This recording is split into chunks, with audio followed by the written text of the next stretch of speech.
Hi, this is Cindy Ingram from the Art Curator for Kids, and I'm here to teach you art history in 5 minutes or less.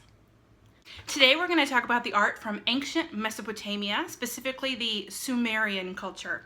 Sumer is one of the first ever civilizations dating back from 5000 BCE to around 2000 BCE.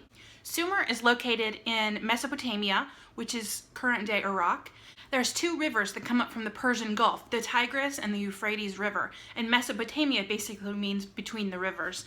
The social structure of Sumer was divided around city-states. Each city had its own sort of city center and its own ruler.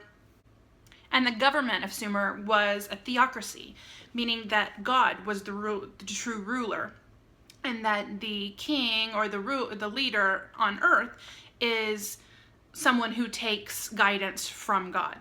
These city-states were built around an important piece of architecture called a ziggurat. So the ziggurat was a stepped temple, and that the bottom part had stairs that led up to the top, and that performed a couple of different functions. One of the functions was to protect it in an event of flood. Also, the steps leading up to the temple slow you down and help prepare you to reach the level of God. In the cella, they would have offerings to the gods and things like that. And while I'll be focused on art history for the remainder of this video, it's important to know what an incredible contribution the ancient Sumerians gave to the world. The Sumerians are credited with inventing a wide variety of things, from the wheeled vehicle, sailboats, boots, sandals, irrigation systems. The list is very long, and it would take me this whole video to list it all out. But probably one of the most important inventions that the ancient Sumerians created was the first written language, and this is called cuneiform. And it was a series of lines carved usually into clay tablets or stone. And to me, I always recognize cuneiform because they kind of look like golf tees.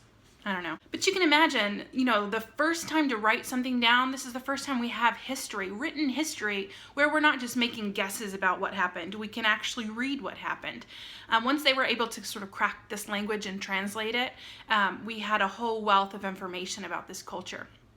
But you can really think what an incredible shift that is in history.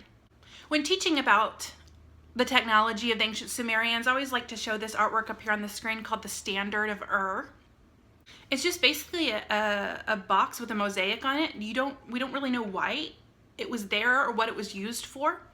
On one side, which is called the peace side, you can see there's 3 rows of people, and you can, as you look, you can start to see the different class system represented here. Take a closer look.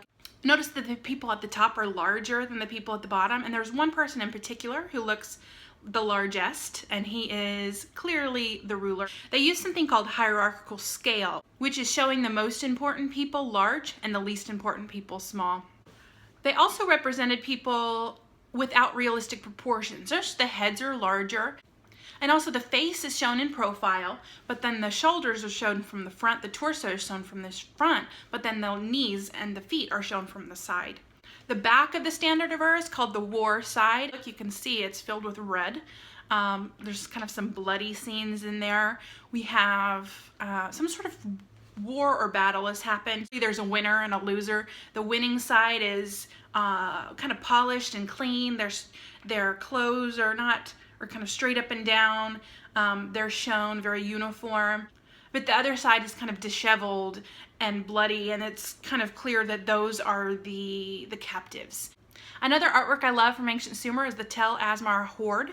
They're also called the Sumerian worshippers, and it was a group of figures, both male and female, carved out of stone. These sculptures were done in a very stylized and geometric way, and they're just so cool looking. I love them. They've got really large eyes, which could symbolize sort of being open to God and being eternally wakeful and ready to receive God. The statues range in sizes. They start at about 8 inches and they go up to about 28 inches. These sculptures were found in a temple, and it's believed that they were there to be sort of like stand-in worshipers to the god. Some of them are inscribed with names and messages, and they were placed along the floor of a temple. Overall, they're just really cool, really beautiful works of art. Of course, we can't cover everything in a 5-minute video, but those are the highlights of ancient Sumer. If you'd like to download a printable handout of the characteristics and conventions of ancient Sumerian art, please visit artcuratorforkids.com/Sumer.